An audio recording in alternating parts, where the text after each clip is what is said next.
What's up, guys? A question from one of you guys was how to make a trivariate graph or do a trivariate analysis on a graph. I'm not actually 100% on this, but this is my take on how I would do a trivariate graph. So I've made up some data here based on the search engine that people might use between Frugal and Bahu, how many Yoda Fennel tablets they take to get a bit wiser and smarter, and what their final exam score was as well out of 100.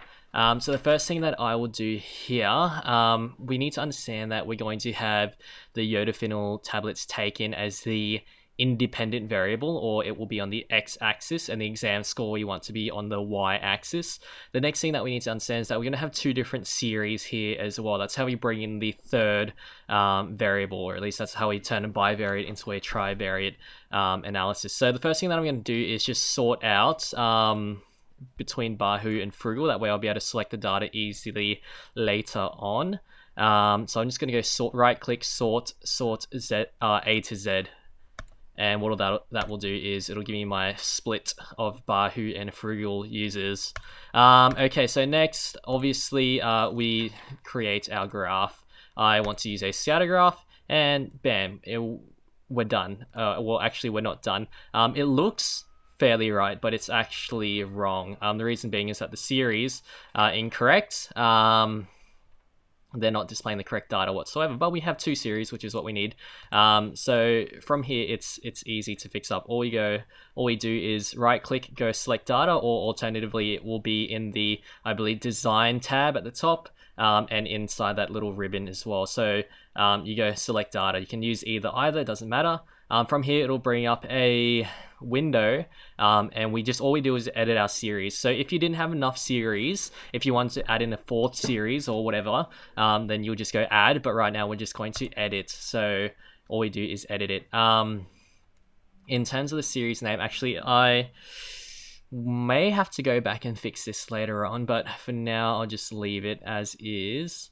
Oh, actually, no, I can fix this. So I'll start off with Bahu. So that'll be the series name. Here, the X values. Again, I did say that the X was going to be the Yoda Fennel tablets taken. So I just highlight that for...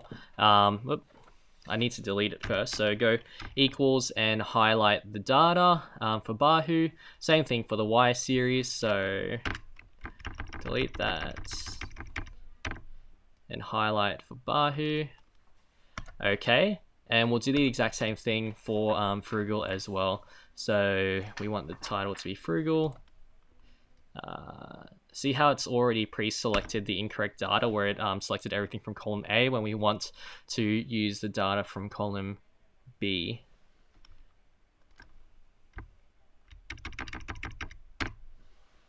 So Frugal. Okay.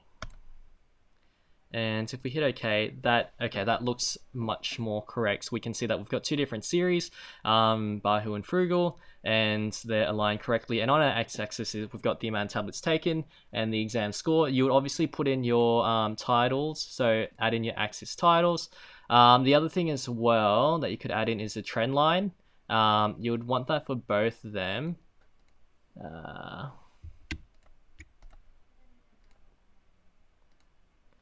So just click on the different series and add the trend line for both. The trend line for both is actually very similar here, and they're overlapping, so you can't really see too much.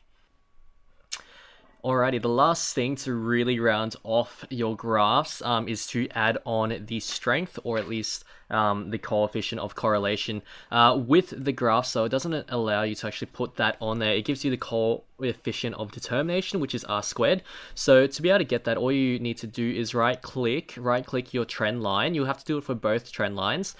So right click it, go format trend line. I've already got it open, but on the right hand side you'll get your format trend line panel, and then down the bottom here you'll see display r squared value on chart. So I'll display that there. I've actually dragged it down to the bottom corner so I could see it easily. You might want to put it on top of the actual trend line itself so it makes it a bit more sense. It's 0.0 0.9416. So it's r squared. The coefficient of correlation is actually called r. So using logic, if you were to get the square root of r squared, you would get the coefficient of correlation, which is what you guys would use. So just to double check that, we're looking at the orange series, which is frugal. If I go equals correl and select my array, so array 1, comma, array 2, and close the brackets off and hit enter, I get 0.97. And if I bring my calculator across, okay, I've sneakily already done that, but that's fine, I'll redo it again. So 0.9416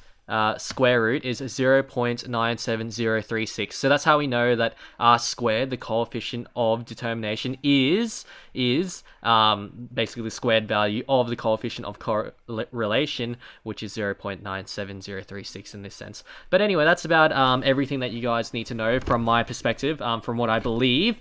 Do double check it with other people to make sure that this is what your tutors are looking for. But until next time, see you later. Thanks, bye.